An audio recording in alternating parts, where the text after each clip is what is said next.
وقف کرتے وقت واقف نے اپنے لیے یا غیر کے لیے پختہ قبر کی شرط لگائی ہے تو کوئی حرج نہیں۔ اگلا سوال ہے، سوال نمبر ہے 27 کہ حج میں سبسڈی جائز ہے یا نہیں؟ حج میں سبسڈی شرعاً جائز ہے، کیونکہ یہ ایک قسم کا چھوٹ اور ڈسکاؤنٹ ہے جو اجیر کی جانب سے یا حکومت ہند کا عطیہ ہے جو کہ حاجی کا حق ہے۔ سوال نمبر ہے 25 کہ گھیگا والے جانوروں کی قربانی کرنا کیسا ہے؟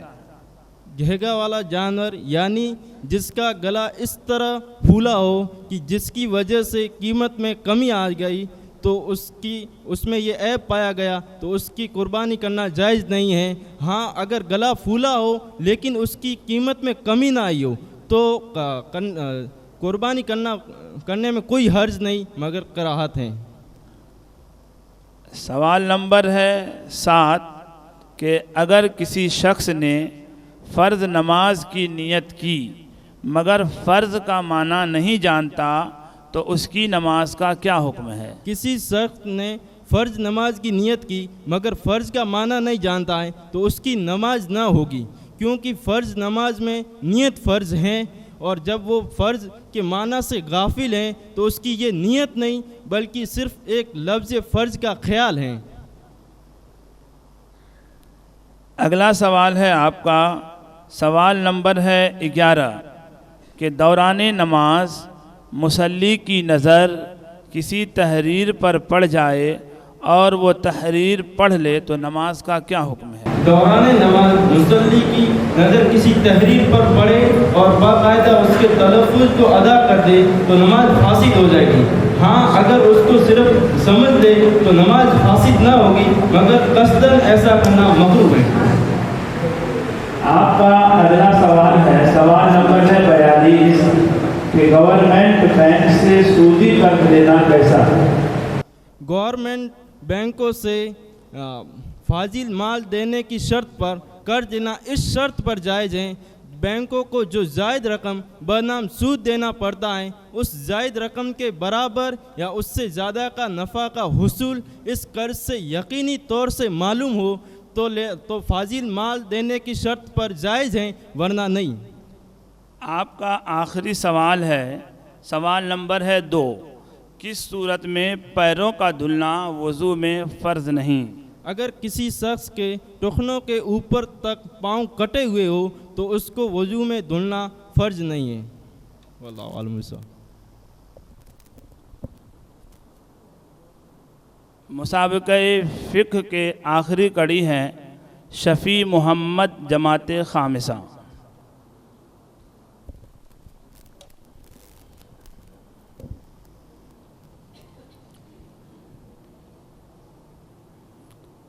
آپ کا پہلا سوال ہے، سوال نمبر ہے 18 کیا روزہ کی حالت میں انڈوسکوپی کروانا جائز ہے اور اس سے روزہ ٹوٹ جاتا ہے؟ بسم اللہ الرحمن الرحیم۔ انڈوسکوپی یعنی جس میں منہ کی جانب سے کیمرہ داخل کر کے پیٹ اور آنتوں کا معائنہ کیا جاتا ہے۔ اگر اس کے ساتھ کوئی میڈیسن ہو تو روزہ ٹوٹ جائے گا، لیکن اگر کوئی اس کے ساتھ میڈیسن یا لیکوڈ وغیرہ نہ ہو، صرف کیمرہ داخل کیا جائے تو روزہ نہیں ٹوٹے گا اور بلا ضرورت شدیدہ سخت ممنوع ہے۔ واللہ اعلم بالصواب۔ آپ کا اگلا سوال ہے، سوال نمبر ہے 36 کہ زید کے نابالغ بچے کو اس کے رشتہ دار نے کوئی چیز ہبہ کی جسے زید نے اپنے نابالغ بچے کے لیے بخوشی قبول کیا، پھر اس رشتہ دار سے نااتفاقی کی وجہ سے زید وہ چیز واپس کر سکتا ہے یا نہیں؟ زید کا اپنے نابالغ بچے کا ہبہ قبول کرتے وقت بچہ اس کا مالک ہو جائے گا۔ اب زید کو یہ اختیار نہیں کہ اسے واپس کر سکے، اور اگر سمجھدار اگر کسی چھوٹے بچے نے کوئی ہبہ قبول کیا ہے تو وہ اسے اختیار ہیں کہ وہ اسے واپس کر سکتا ہے۔ اگلا سوال ہے آپ کا، سوال نمبر ہے 28 کہ جو شخص 1-2 سال سے عرب میں ملازمت کر رہا ہے اگر وہیں سے اپنا حج فرض ادا کرے تو حج فرض ساقط ہو جائے گا یا اپنے ملک کے حجاج کے ساتھ جانا ضروری ہوگا؟ ہاں اس کا حج فرض ادا ہو جائے گا، اس کو اپنے ملک کے حجاج کے ساتھ جانے کی ضرورت نہیں ہے، کیونکہ حج نام ہے ایام حج میں عرفات میں ٹھہرنے اور کعبہ معظمہ کے طواف کرنے، اور اس کے لیے کچھ سنن واجبات بھی ہیں، جب وہ صحیح طور پر ادا کر لے گا تو اس کا حج ساقط ہو جائے گا۔ چوتھا سوال ہے آپ کا، اور سوال نمبر ہے 26 کہ قصر یا حلق کے لیے وہ صابن و کریم جو بال صاف کرنے کے لیے آتے ہیں استعمال کرنا کیسا ہے؟ احرام سے نکلنے کے لیے قصر و حلق کے علاوہ دوسرے طریقے سے بھی بال دور کرنا جائز ہیں، جیسے کہ چونا، ہڑتال وغیرہ، اور ایسے صابن و کریم سے استعمال کرنا جائز ہیں جس سے بال دور ہو جائیں، بشرطے کہ وہ نجس اور ناپاک نہ ہو۔ واللہ اعلم بالصواب۔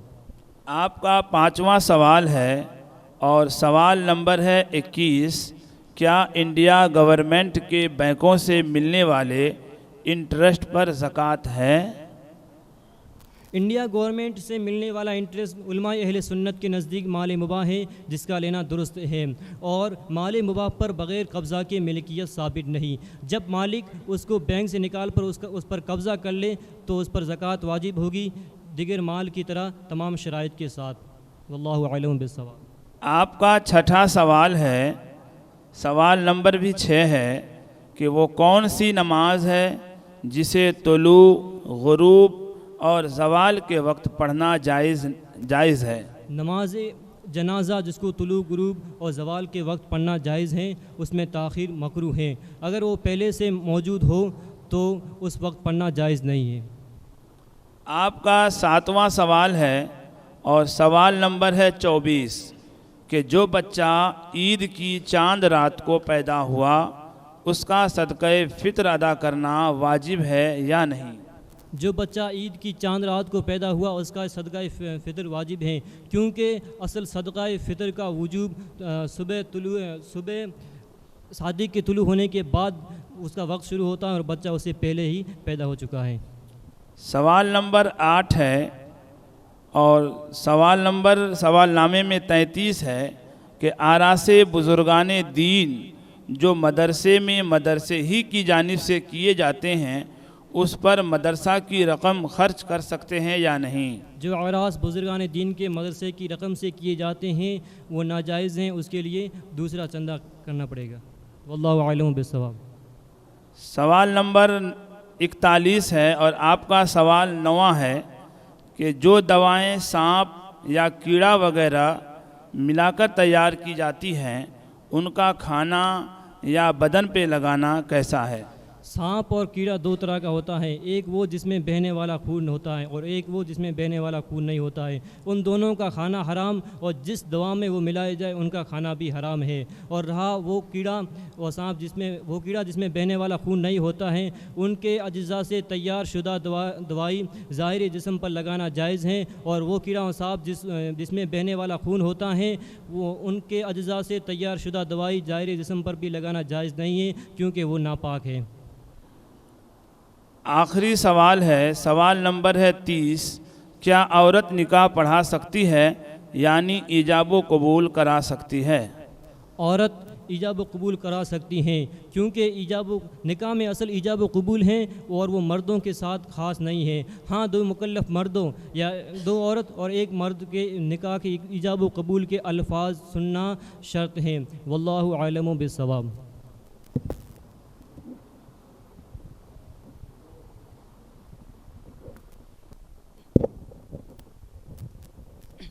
السلام علیکم ورحمۃ اللہ وبرکاتہ۔ صلی اللہ علیہ یا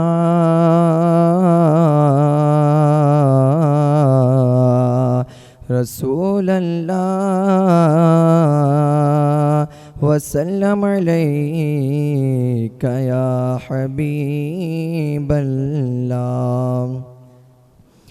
آپ کی ذات پاک سے جس کو پیار ہے محمود جیلانی، پیار ہے محمود جیلانی، آپ کی ذات پاک سے جس کو پیار ہے محمود جیلانی، پیار ہے محمود جیلانی، آپ کی ذات پاک سے جس کو پیار ہے محمود جیلانی، آپ کی ذات پاک سے جس کو پیار ہے محمود جیلانی، سچ کہتا ہوں صحرا بھی گلزار ہے محمود جیلانی، گلزار ہے محمود جیلانی، اور جس کے دل میں آپ کا سچا پیار ہے محمود جیلانی، جس کے دل میں آپ کا سچا پیار ہے محمود جیلانی، دعویٰ ہے وہ جنت کا حقدار ہے محمود جیلانی، حقدار ہے محمود جیلانی، اور مرشد مرشد کہے کہ جب بھی سویا ہوں میں بستر پر، مرشد مرشد کہے کہ جب بھی سویا ہوں میں بستر پر، آپ کے روئے انور کا دیدار ہے محمود جیلانی، دیدار ہے محمود جیلانی، سچ کہتا ہوں صحرا بھی گلزار ہے محمود جیلانی۔ السلام علیکم۔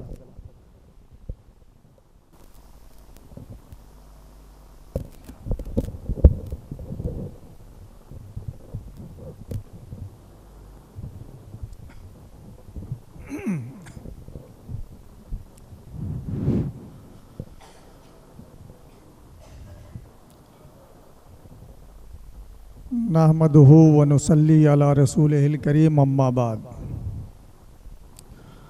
فاعوذ باللہ من الشیطان الرجیم، بسم اللہ الرحمن الرحیم، الا ان اولیاء اللہ لا خوف علیہم ولا هم یحزنون، صدق اللہ العظیم وبلغنا رسولہ النبی المتین الکریم، من الشاہدین والشاکرین والحمد للہ رب العالمین۔ آئیے سب سے پہلے اپنے اور ساری کائنات کے مرکزی عقیدت رسول رحمت کی بارگاہ عظمت میں درود پاک کا ہدیہ پیش کریں اور پڑھیں اللہم صلی علی سیدنا و مولانا محمد وبارک وسلم صلاۃ و سلاما علیک یا رسول اللہ صلی اللہ علیہ وسلم۔ یہ محفل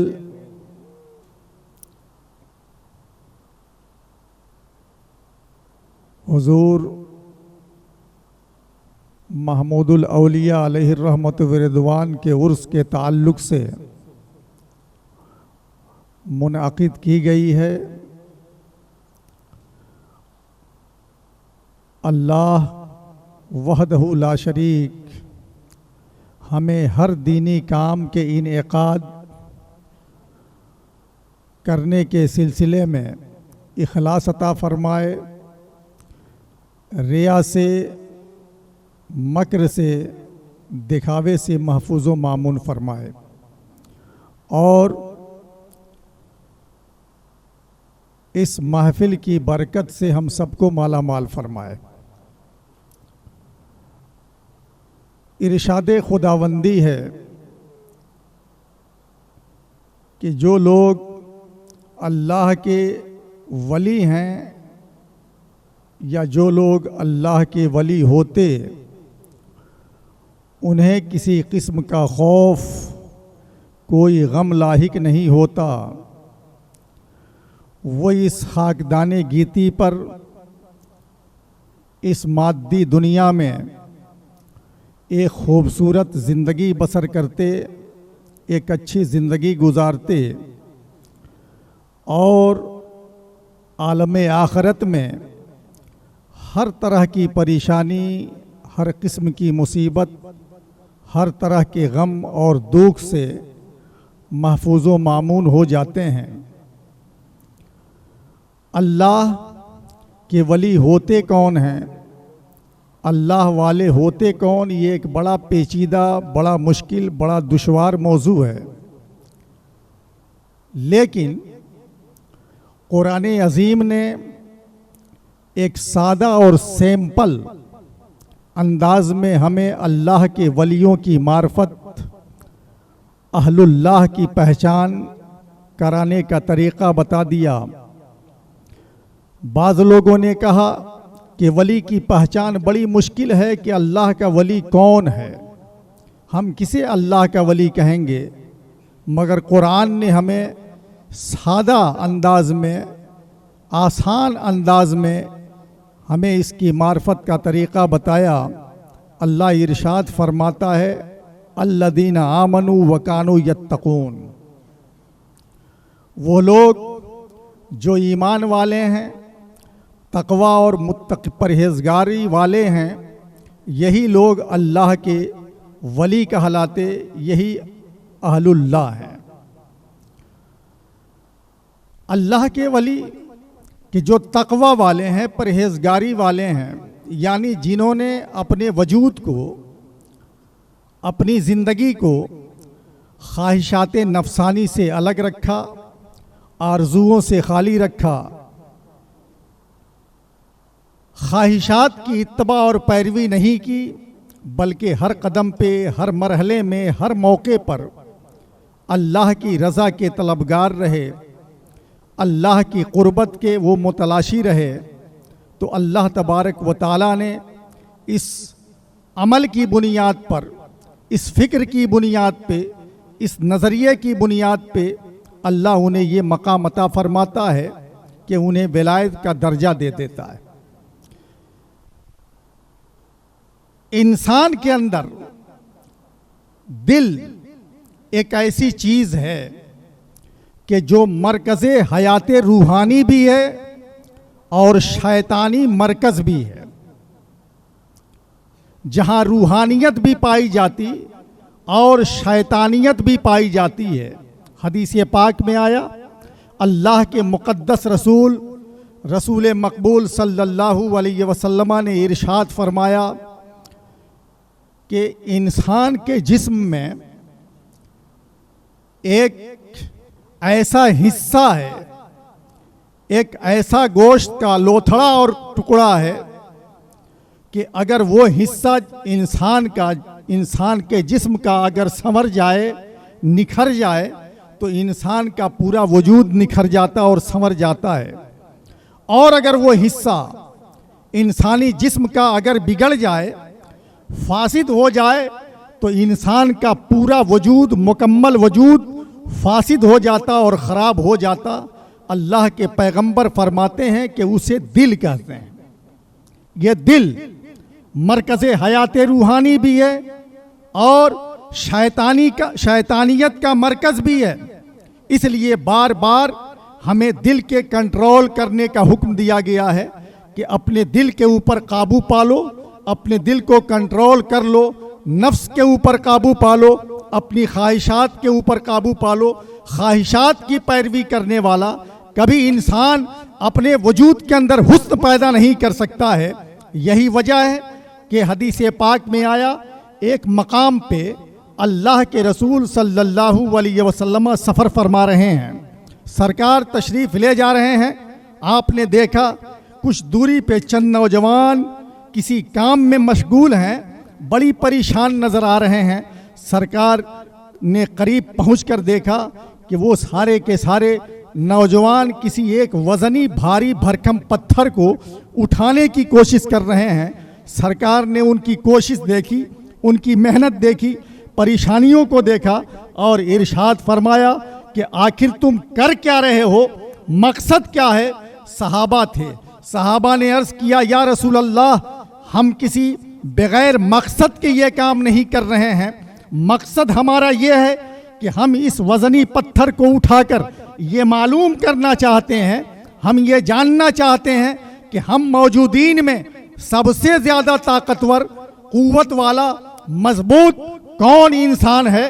اتنا سننا تھا کہ کہ اللہ کے پیغمبر نے ارشاد فرمایا تبسم فرماتے ہوئے کہ اے میرے پیارو، کیا میں تمہیں کوئی ایسا حقیقی پیمانہ نہ بتا دوں، ایک ایسا معیار نہ بتا دوں کہ جس کی بنیاد پر تم یہ پتہ لگا سکو، یہ اندازہ کر سکو کہ تم میں سب سے زیادہ طاقتور کون ہے؟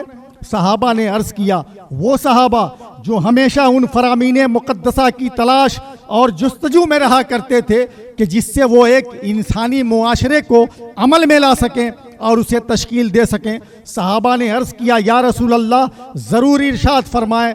اللہ کے رسول نے برجستہ یہ فرمایا تھا کہ الشدید من غلب علی نفسہ، سب سے زیادہ تم میں طاقتور انسان وہ کہلائے گا جو اپنے نفس پہ قابو پالے، اپنے نفس کے اوپر، اپنے دل کے اوپر قابو پالے، وہی انسان سب سے زیادہ دنیا میں طاقتور کہلاتا ہے۔ اس لیے کہ طاقت ایک سادہ قوت کا نام ہے، اگر یہی طاقت اگر بغیر خیر کے پائی جائے، جس کے اندر خیر کا کوئی حصہ نہ ہو، تو وہی طاقت انسان کے لیے عذاب بن جاتی ہے، وہی طاقت انسان کے لیے موت بن جایا کرتی، اور وہی طاقت انسان کا کہ اخلاق کے دیوالیہ کو نکال دیتی ہے، وہی انسان، وہی طاقت انسان کے کردار کو تباہ کر دیتی ہے۔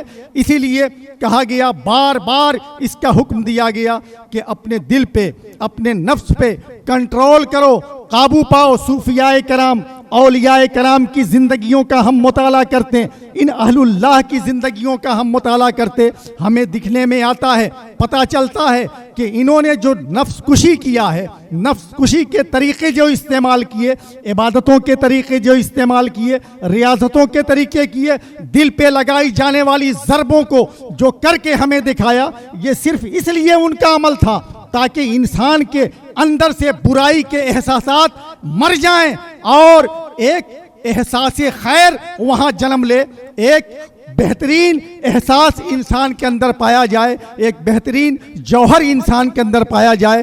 نفس لوامہ پہ انسان اسی وقت قابو پاتا ہے نفس امارہ کے اوپر کہ جب وہ جوہر جو برائیوں کا ہوتا ہے جب وہ مر جاتا اور جوہر خیر انسان کے اندر وجود میں آتا ہے۔ اگر وہ جوہر اگر مردہ ہو جائے، اگر وہی جوہر اگر پھر سے مر جائے تو پھر وہ نفس باغی ہو جاتا، انسان کو تباہی کے دہانے پہ پہنچا دیتا ہے۔ تو انسان اللہ کے ولیوں کو جو یہ مقام ملا اور اللہ نے انہیں ولایت سے سرفراز کیا اور اپنا قرب عطا کیا، وہ صرف اس بنیاد پہ کہ انہوں نے اپنے نفس کو کچلنے کی کوشش کی ہے، اپنے نفس پہ قابو پایا ہے، اپنے دل پہ کنٹرول کیا ہے، نفس کشی کی ہے، تو اس کا نتیجہ پروردگار پاک نے یہ عطا فرمایا کہ اللہ نے ان کو ولایت کے مقام پہ فائز فرما دیا اور اپنا دوست بنا لیا۔ ولی، اللہ کے ولی، ولی ایک ایسا لفظ ہے کہ جو صفت کا صیغہ ہے، فعیل کے وزن پہ آتا ہے ولی، اور فعیل کبھی فاعل کے معنی میں آتا اور کبھی مفعول کے معنی میں آتا۔ اگر ولی کو جو ہم فعیل کے وزن پہ مانتے، اگر اس کو فاعل کے معنی میں لے تو اس کا معنی ہوتا ہے کہ مدد کرنے والا۔ تو اب ولی اللہ کا مطلب یہ ہوگا کہ اللہ کی مدد کرنے، جبکہ اللہ اس سے پاک ہے، اللہ کی کوئی مدد نہیں کرتا۔ تو پھر علماء نے یہ بیان فرمایا کہ جب ہم ولی کو فعیل کے وزن پر مان کر فاعل کے معنی میں لیں تو مطلب یہ ہوگا کہ یہاں پر دین کو مقدر ماننا پڑے گا، یعنی ولی اللہ کا مطلب ہوگا ولی دین اللہ، اللہ کے دین کی مدد کرنے والا۔ یہ اللہ کے اولیاء جو ہوتے ہیں اللہ کے دین کی اشاعت کرتے ہیں، اللہ کے دین کی تبلیغ کرتے ہیں، پیغام الہی کو دنیا کے کونے کونے، گوشے گوشے اور چپے چپے میں پھیلاتے ہیں۔ آپ کے پیر و مرشد اور ہم سب کے مرشد برحق جن کے تعلق سے ہم یہ محفل منا رہے ہیں اور عرس کا ہم نے انعقاد کیا ہے، آپ ان کی زندگی کا مطالعہ کریں۔ آپ چونکہ صوبہ راجستھان کے رہنے والے ہیں، آپ اپنے علاقے سے واقف ہیں، آپ جانتے ہیں کہ آپ کا وہ علاقہ آپ کی جانے سے پہلے اس کی کیفیت کیا تھی، پوزیشن کیا تھی، صورتحال کیا تھی، جہاں پر اسلامی کوئی رنگ نظر نہیں آتا تھا، جہاں نورانیت نہیں تھی، جہاں اسلام کا چراغ نہیں جل رہا تھا۔ ایسے ماحول میں جا کر کے دین کی تبلیغ کر کے، دین کی اشاعت کر کے، پیغام الہی کو پہنچا کر کے ان لوگوں کے دلوں کے اندر اسلام کی روشنی عطا فرمائی ہے، اسلام کو پھیلایا ہے، اسلام کی خدمت کی ہے۔ آج راجستھان کے گوشے گوشے میں، چپے چپے میں آج آپ کو حافظ نظر آتا ہے، عالم نظر آتا ہے، قاری نظر آتا ہے۔ یہ خدمت دین ہی تو ہے، آپ نے یہ دین کی خدمت کی ہے۔ اس تعریف کی بنیاد پر، اس معنی اور مفہوم کی بنیاد پر بلا شبہ یہ اس بات کی دلیل ہے کہ آپ اللہ کے ولی ہیں، اللہ کے برگزیدہ ولی ہیں، اہل اللہ میں آپ کا شمار کیا جاتا۔ اور اگر اسی ولی کو فعیل کے وزن پہ مان کر کے مفعول کے معنی میں لیا جائے تو مطلب یہ ہوگا کہ جس کی مدد کی گئی، یعنی اللہ جس کی مدد کرتا ہے۔ اور یہ کہا گیا جب اللہ مدد کرتا ہے تو اللہ کی مدد اس انداز میں ہوتی ہے کہ اللہ فرماتا ہے کہ میں اس انسان کی آنکھ بن جاتا ہوں جس سے وہ دیکھتا ہے، میں اس کے لیے کان بن جاتا جس سے وہ سنتا ہے، میں اس کے لیے ہاتھ بن جاتا جس سے وہ پکڑتا ہے۔ مطلب کیا ہے؟ آنکھ تو اس کی ہوتی مگر قوت بصارت اللہ عطا فرماتا ہے، ہاتھ اس کا ہوتا ہے مگر قوت بطش پکڑنے کی طاقت اللہ کی جانب سے اس کے اندر ودیت کر دی جاتی ہے، کان اس کے ہوتے ہیں مگر قوت سماعت اللہ اس کے اندر ودیت کر دیتا ہے۔ یہ مقام اللہ کا عطا فرماتا ہے۔ جب انسان سے اللہ محبت فرماتا، اور اللہ انسان سے محبت کب فرماتا ہے؟ جب انسان اللہ کے قرب کا متلاشی ہوتا ہے۔ سچی طلب لے کر کے انسان جب میدان کارزار میں کودتا ہے، جہاد کے میدان میں کودتا ہے، جد و جہاد اور کوشش کرنے کے میدان میں جب کودتا ہے تو اللہ تبارک و تعالی اسے اپنا قرب عطا فرما دیتا ہے۔ یہی وجہ ہے کہ امام فخر الدین رازی علیہ الرحمہ فرماتے ہیں کہ ولایت کہتے کسے ہیں؟ کہتے ہیں کہ الولایت عبارت عن القرب، ولایت نام ہے قرب کا، قرب سے عبارت ہے کہ جو انسان اللہ کے قرب کا متلاشی ہوتا ہے، ہر وقت، ہر گھڑی، ہر ساتھ، ہر لمحہ اس کی نگاہوں کے سامنے یہ ہو کہ ہمیں اللہ کا قرب چاہیے۔ ایک سچی طلب لے کر کے جب نکلتا ہے اللہ اس میں کامیابی بھی عطا فرماتا، اپنا قرب بھی عطا فرماتا، اور وہ اللہ کی رضا کے حصار میں ہو جایا کرتا ہے۔ اعلیٰ حضرت عظیم البرکت مجدد دین و ملت رضی اللہ تعالیٰ عنہ نے ایک واقعہ لکھا ہے ملفوظات کے اندر کہ سچی طلب کی بنیاد پر کامیابی اللہ کی جانب سے انسان کو کیسے میسر ہوتی ہے۔ آپ لکھتے ہیں کہ ایک انسان تھا جس کے دل میں ایک مرتبہ سچی طلب پیدا ہوئی کہ ہمارا کوئی مرشد نہیں ہے، ہمارا کوئی پیر نہیں ہے، ہمارا کوئی رہنما نہیں ہے، ہمیں مرشد برحق کی تلاش ہے، ہمیں مرشد کامل کی جستجو ہے، مرشد کامل کی جستجو۔ اور مرشد کامل کی تلاش میں وہ انسان باہر نکلتا ہے مگر اسے کوئی مرشد کامل ملتا نہیں ہے۔ کوشش جاری رکھی اس نے اپنی، سعی پیہم کیا اور جہد مسلسل کرتا رہا، مرشد برحق کی تلاش میں رہا۔ لکھتے ہیں، فرماتے ہیں کہ ایک مرتبہ ایک رات کا موقع تھا، ایک جگہ دیکھا ایک آنے والا انسان بڑی تیزی اور سرعت کے ساتھ چلا آ رہا ہے۔ اس انسان کے پاس پہنچ کر کہتا ہے آپ ہی میرے مرشد برحق ہیں، آپ ہی میرے مرشد کامل ہیں۔ کہنے والے نے کہا ارے یار میں چور ہوں، ڈاکو ہوں، رات کے سناٹے، رات کی سیاہی اور تاریکی میں چوری کر کے میں آ رہا ہوں۔ کہا نہیں، گرچہ آپ اپنے آپ کو چور کہیں، آپ میرے مرشد برحق ہیں، مرشد کامل ہیں۔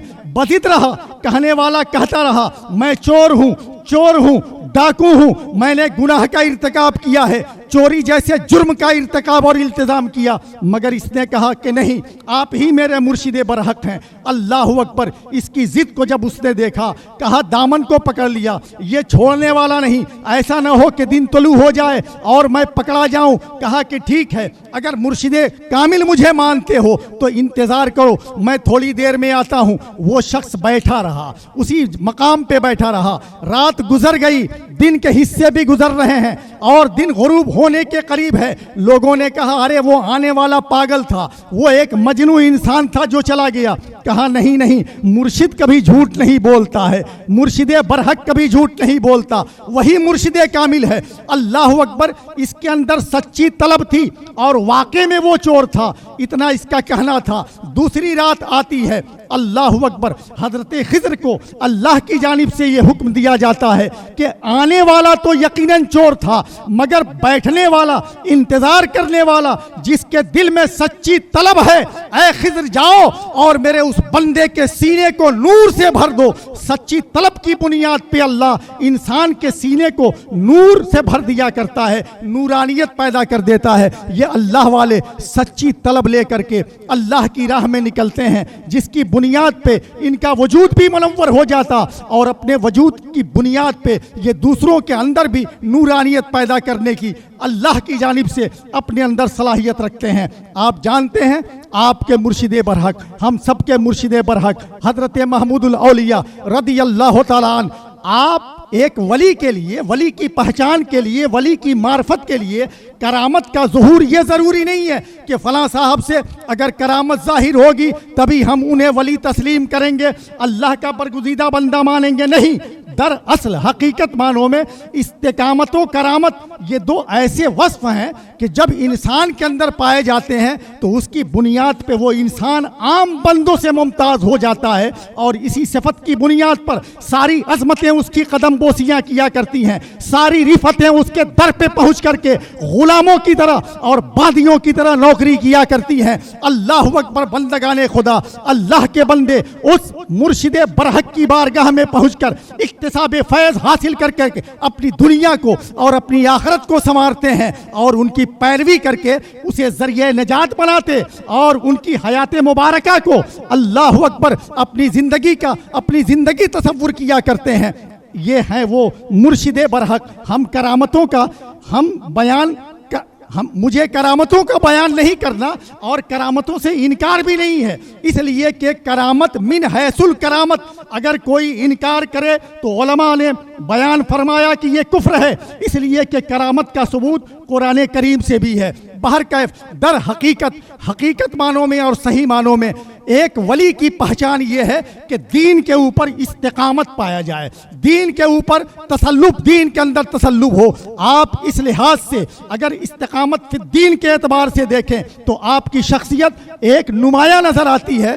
ایک ہم نے واقعہ پڑھا ہے کہ آپ کی زندگی کا آخری وقت تھا، آخری لمحہ ہے، اور آپ بمبئی کے ایک ہاسپٹل میں زیر علاج ہیں. اللہ اکبر.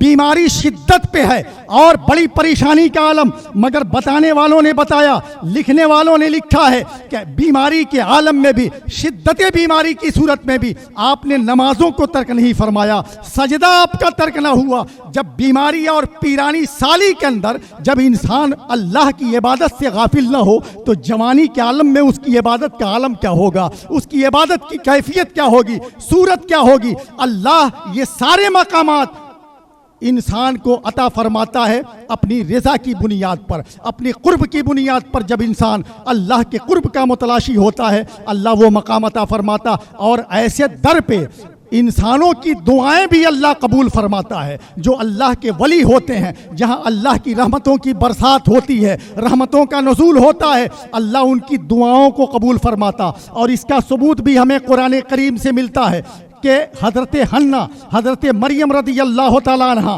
جن کی صاحبزادی ہیں، حضرت حنہ یہ عمران کی بیوی ہیں. یہ جوڑے ایسے تھے جو اولاد سے جھولی خالی تھی، گود خالی تھی. اللہ نے کوئی اولاد عطا نہیں فرمائی، مگر حضرت مریم ہے، حضرت حنہ ہیں، حضرت عمران ہیں. شکایت نہیں کیا، شکوہ نہیں کیا، بلکہ صبر و شکر کے ساتھ اللہ کی تقسیم پہ اپنی رضامندی کا اظہار کیا. ایک مرتبہ حضرت حنہ صحن میں، اپنے گھر کے صحن میں آرام کر رہی ہیں، دیکھا کہ پرندوں نے اپنے بچوں کو گھونسلوں میں اور دانہ کھلا رہے ہیں اور پیار کا اظہار کر رہے ہیں. اللہ اکبر. ان پرندوں کی اس محبت کو دیکھ کر حضرت حنہ نے اپنے ہاتھ کو بارگاہ الہی میں اٹھا کر یہ دعا کی تھی، اے مولا تو پرندوں کو، تو جانوروں کو بھی اولاد عطا فرماتا اور وہ بھی ان کے اندر بھی محبت کا جذبہ عطا فرماتا. اے مولا تو نے انسان کو سب سے مشرف بنایا ہے، اے اللہ ہمیں بھی اولاد عطا فرما دے، ایک ہمیں اولاد عطا فرما دے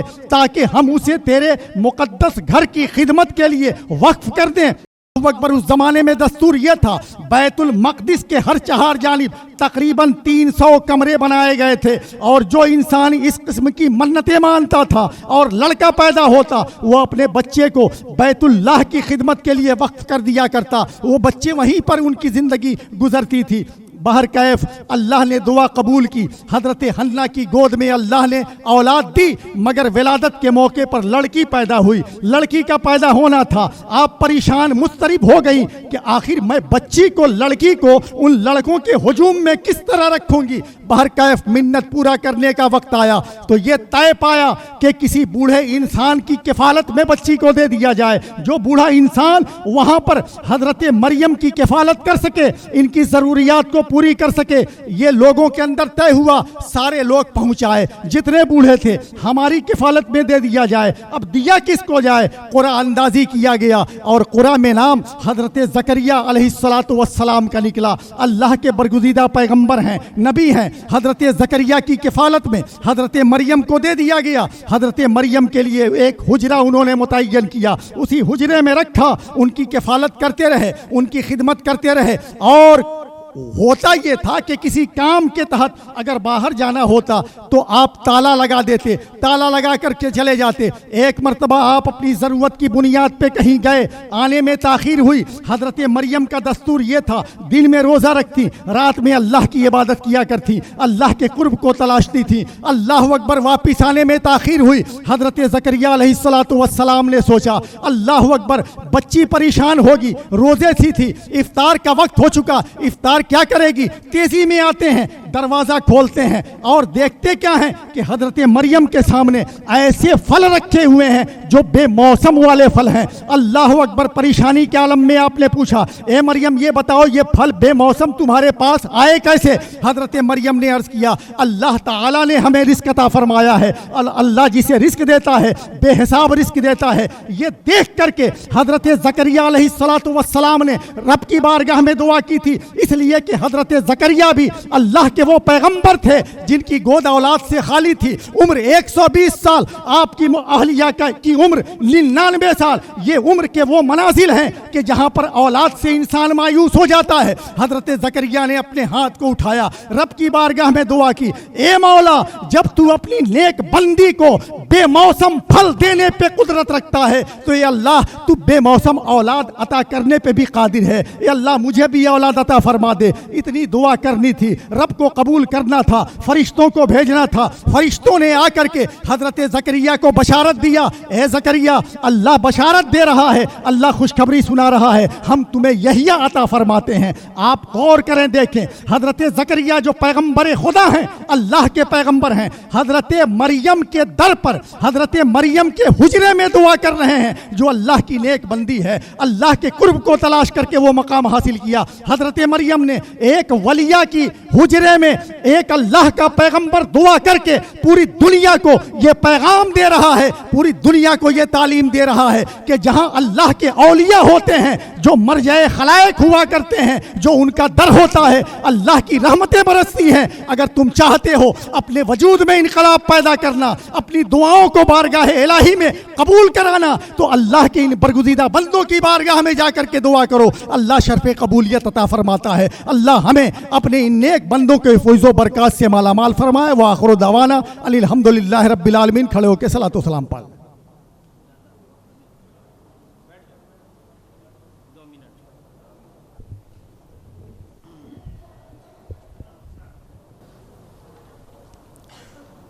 لک الحمد یا اللہ والصلاۃ والسلام علیک یا رسول اللہ صلی اللہ تعالی علیہ وسلم. معزز علماء کرام, سامعین و حاضرین, السلام علیکم ورحمۃ اللہ تعالی وبرکاتہ. ہم سب حاضرین و سامعین کی عرس محمود الاولیاء میں شریک ہوئے, اس کی ہم لوگوں کے لیے سعادت مندی جتنی ہو وہ کم ہے, اور جتنا ہم اپنے آپ کو نازاں ہو وہ کم ہے. حضور محمود الاولیاء کی زندگی کو ہم لوگوں نے لوگوں سے سنا اور کتابوں میں پڑھا, لیکن جو لوگ صحبت یافتہ ہیں فیض یافتہ ہیں ان سے پوچھا جائے، ان سے دریافت کیا جائے تو وہ الگ انداز میں رقص ہو کر کے اور مچل کر کے جھوم کر کے بیان کرتے ہیں اور ان کی آنکھیں نمدیدہ ہو جاتی ہیں۔ تو حضور محمود الاولیاء کے تعلق سے بڑے اختصار اور جامعیت کے ساتھ ہمارے ادارے کے شیخ الحدیث نے پرمغز خطاب فرمایا، ان کی شعبہ زندگی کے ایک خاص شعبے کو استقامت فی الدین کا تذکرہ کیا۔ استقامت فی الدین کے تعلق سے میں ایک بات بتاؤں حضور محمود الاولیاء کی، وہ یہ کہ نماز کی پابندی اس قدر تھی خود کوئی اور دوسروں کو بھی رغبت دلانے کی کہ جو شمار سے اور بیان سے باہر ہے۔ حضور محمود الاولیاء کسی سے ناراض نہیں ہوتے، بہت ہی منکسر المزاج تھے، صاحن صفت انسان تھے، لیکن جب کوئی نماز چھوڑتا تو وہ اس سے ناراض ہو جاتے، تو ناراض ہوتے تو اللہ کی ناراضگی کی بنیاد پر ناراض ہوتے کہ جب انسان نماز چھوڑتا ہے تو اس سے اللہ ناراض ہوتا ہے۔ تو محمود الاولیاء کا یہ بھی استقامت تھا، دینی جذبہ تھا، غیرت ایمانی تھی کہ وہ کسی بندے سے ناراض ہوتے اپنے پرسنلی لائف کے اعتبار سے نہیں بلکہ کس کی فرض کے ترک کی بنیاد پر ہوتے تھے۔ اور آج آپ نے فقہی مسابقے میں شرکت فرمائی، فقہ کے معنی آپ نے بتایا، فقہ کا لغوی معنی سب سمجھتے ہیں کہ سمجھ کے آتے ہیں، اور فقہ کا ایک لغوی معنی آتا ہے دین میں گہری سمجھ پیدا کرنا، دین میں گہری سمجھ عطا کرنا۔ اب حضور محمود الاولیاء کی ذات کو سامنے رکھو، دارالعلوم فیض اکبری کے قیام کو سامنے رکھو، تو یہ سب باتیں روزے روشن کی طرح آپ پر آشکارا ہو جائے گی اور ظاہر ہو جائے گی کہ حضور محمود الاولیاء نے مختلف خطے کے لوگوں کو کس طرح سے اس ادارے کے قائم کر کے دین کی سمجھ عطا کی۔ جن کو کچھ یاد نہیں، کچھ نہیں آتا تھا، وضو بنانے کا سلیقہ نہیں تھا، تو آپ کو ادارہ قائم کر دیا تو آپ کے دین کی سمجھداری آ گئی۔ تو اب اس سے کیا ہو سکتا ہے کہ آج آپ کے فقہی پروگرام میں، فقہی اجلاس میں صاحب ادارہ، بانی ادارہ کی روح مچلتی ہوئی نظر آتی ہوگی کہ ہم نے جس مقصد کے تحت قائم کیا، آج ہمارے بچے دینداری میں سمجھ بھی پیدا کر رہے ہیں، اور یہاں سے نہ جانے کتنے کتنے شیخ الحدیث، قاری قرآن، حافظ قرآن فارغ ہو کر کے اپنے خدمت دین میں لگے ہوئے ہیں اور اپنی اپنی جگہ پر خدمت انجام دے رہے ہیں۔ قابل مبارکباد ہیں آپ لوگ تمام اساتذہ کرام، شرکائے مسابقہ، کہ وہ لوگ یہاں پر محنت اور مشقت کے ساتھ ان بچوں کے پیچھے محنت کی، لگن کے ساتھ انہیں تیار کیا۔ اللہ تعالیٰ حضور محمود الاولیاء کے فیضان کرم سے ہم سب کو مالا مال فرمائے، اور سب مسابقے کے شرکا کو میں تہے دل سے مبارکبادی پیش کرتا ہوں کہ آپ لوگوں نے بڑی سمجھداری کے ساتھ، بڑے دلچسپی کے ساتھ آپ نے فقہی مسابقہ میں شرکت کی۔ اللہ تعالیٰ آپ کے علم میں، عمل میں بے پناہ برکتیں عطا فرمائے۔ آئیے، رزلٹ آؤٹ ہو چکا ہے اور اس میں کچھ بچے کو کبیدہ خاطر ہونے کی ضرورت نہیں ہے، کیونکہ میدان میں جب آتا ہے تو فتح کسی کسی کو ملتی ہے۔ ہم سب کو رزلٹ کا یہی سروے سروا مانتے ہیں، سب کو دولہا مانتے ہیں۔ میرے نزدیک سب بچے ایک نمبر پر آ گئے ہیں، وہ یہ کہ ہمارے بچوں کو مسائل سے واقفیت ہو گئی، اس سے بڑا نمبر کچھ نہیں ہو سکتا ہے۔ لیکن چونکہ ایک پروٹوکول ہے، ایک سسٹم ہے، اس کی بنیاد پر ہم آپ لوگوں کو وہ نتائج سناتے ہیں، اور وہ آپ کے بھائی ہی پائیں گے، ہم میں سے کوئی، ہماری ٹیم، ہماری قوم میں سے کوئی نہیں پائے گا، بلکہ آپ کے بھائیوں میں سے ان کو انعام ملے گا۔ تو بھائی کے لیے خوشی منانا بھی کیا ہے، اور ہنستا ہوا چہرہ رکھنا بھی یہ عبادت میں سے۔ اب آئیے، وقت کافی ہو چکا ہے، اس لیے میں آپ لوگوں کو رزلٹ کے تعلق سے بتا دوں کہ اس میں 16 طلبہ شریک ہوئے جو سب مجموعی اعتبار سے ترغیبی انعام کے مستحق ہیں، اور اس کا مجموعی نمبر تھا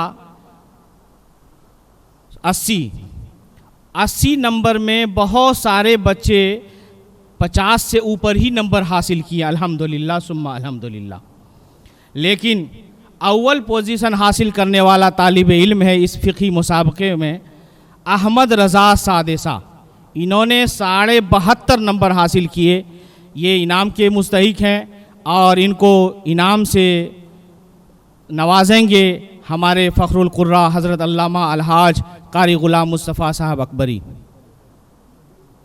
کھڑے ہو جائیے تھوڑا، نہیں کھڑا ہو جائے۔ دوسرے نمبر پر آنے والا طالب علم ہے زبیر احمد سابیہ، اس نے 71 نمبر حاصل کیا، 71، آدھا پونا کا بھی حساب کتاب چلا ہے۔ پھر اس کو انعام دیں گے ہمارے شیخ الحدیث مفتی صفی اختر صاحب امجدی۔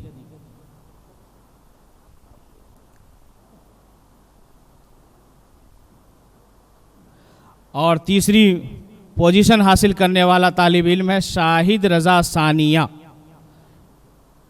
انہوں نے 70 نمبر حاصل کیے، 70 اور اس کا چوتھائی یہ نمبر حاصل کیے۔ باقی کی فہرست پڑھنے میں بہت دیر لگے گی، اور باقی جتنے بھی بچے ہیں اس کو انعام سے نوازیں گے ہمارے مولانا نظر الدین صاحب اکبری، انہوں نے اپنے ٹرسٹ کی جانب سے، ربانی ایجوکیشن ٹرسٹ کی جانب سے اس کا انعام کا اہتمام کیا ہے۔ ان کی ٹرسٹ کے بقا کے لیے اور ان کی کامیابی کے لیے دعا کریں۔ اب بقیہ طالب علم آویں اور ترتیب وار ان تینوں بچوں کو چھوڑ کر کے سارے اساتذہ کرام سے ایک ایک کر کے حاصل کر لیں، دعائیں لے کر کے جائیں۔ سارے بچے آویں۔ محمد شریف سابیہ، عبداللہ سابیہ، سلیم اختر خامسہ، سید شبیر حسین سامنہ، رفیق سامنہ، محمد رضوان رابعہ، حاجی خان ثانیہ، شفیع محمد خامسہ، شوکت علی ثالثہ، محمد حنیف خامسہ، محمد توفیق ثالثہ، محمد رئیس ثامنہ۔ دیجیے سب کو، سارے اساتذہ سے دیجیے، اور یہ اکبر صاحب سے دلوائیے۔ آئیے اکبر صاحب، اسکول کی طرف سے نمائندگی ہو جائے۔ یہ رئیس لو، اکبر صاحب آئیے ادھر۔ ہمارے S M J high school کے پرنسپل جناب اکبر علی صاحب یہ رئیس صاحب کو انعام دے رہے ہیں۔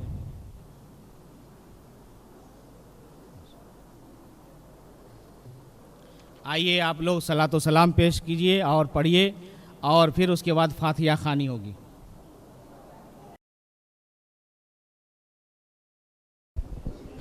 مصطفیٰ جان رحمت پہ لاکھوں سلام، مصطفیٰ جان رحمت پہ لاکھوں سلام، شمع بز میں ہدایت شہر یار ارم تاج دار حرم، شہر یار ارم تاج دار حرم، نوبہار شفاعت پہ لاکھوں سلام، مصطفیٰ جان رحمت پہ لاکھوں سلام، شمع بز میں ہدایت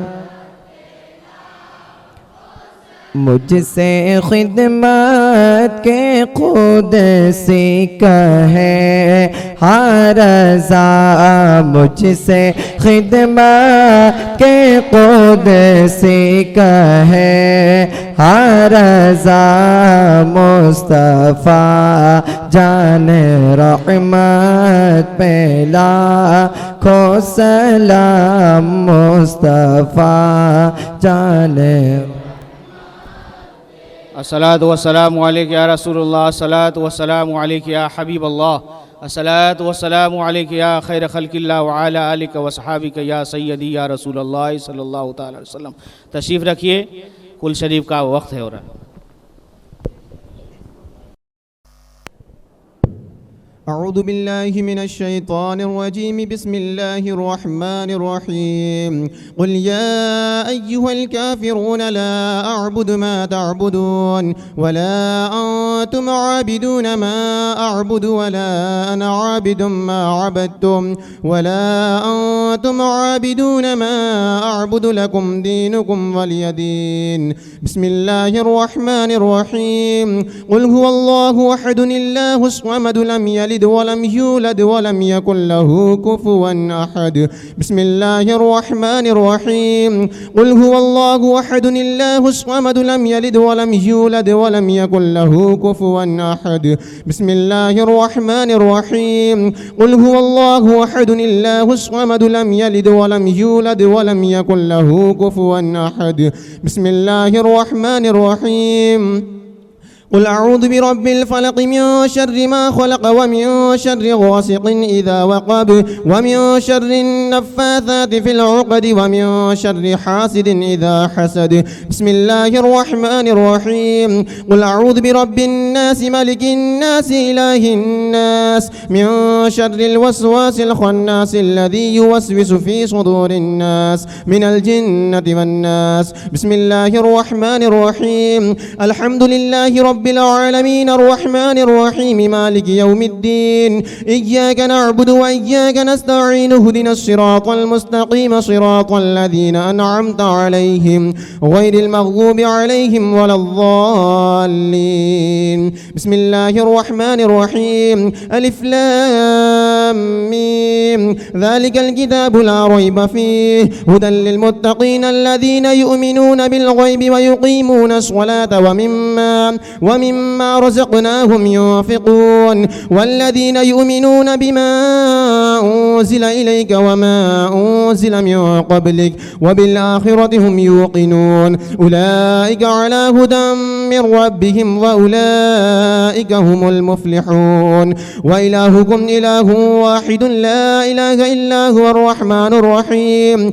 إن رحمة الله قريب من المحسنين وما أرسلناك إلا رحمة للعالمين. ما كان محمد أبا أحد من رجالكم ولكن رسول الله وخاتم النبيين وكان الله بكل شيء عليما. إن الله وملائكته يصلون على النبي يا أيها الذين آمنوا صلوا عليه وسلموا تسليما.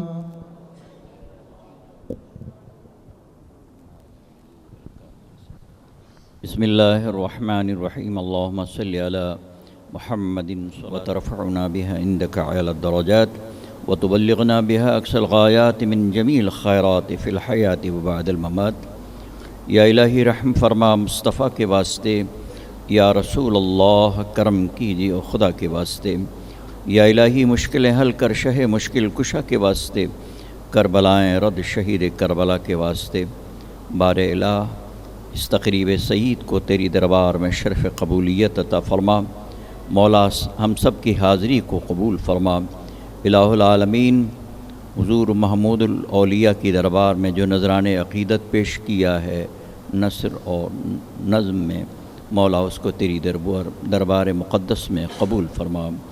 الہ العالمین آج کی مبارک شب میں جو فیوز و عرفان کی بارش ہو رہی ہے، مولا اس کے چھینٹے ہمارے دلوں پر بھی عطا فرما. الہ العالمین حضور سیدی آقائی سیدنا محمود پیا علیہ رحمت و رضوان کے فیوز و برکات سے ہم سب کو مستفیض فرما. مولا کریم ہمارے علم و عمل میں خیر و برکتیں عطا فرما. مولا کریم ہمیں علم نافع عطا فرما اور شریعت مطہرہ پر صحیح معنوں میں عمل پیرا ہونے کی توفیق عطا فرما. الہ العالمین اس مقدس بارگاہ سے جو منسلک ہیں مولا جہاں جہاں ہیں، اور حضور کی تمام امت پر خصوصی آج کا فیضان عطا فرما. مولا کریم اس مبارک شب کے فیوز برکات سے ان سب کو مستفیض فرما. اللهم ربنا تقبل منا إنك أنت السميع العليم وتب علينا إنك أنت التواب الرحيم. بلغ العلا بكماله كشف الدجى بجماله حسن جميع خصاله صلوا عليه وآله وسلموا تسليما. اللهم صل على سيدنا مولانا محمد معدن الجود والكرم وآله وصحبه وبارك وسلم بفضل سبحان ربك رب العزة عما يصفون وسلام على المرسلين والحمد لله رب العالمين. آمين.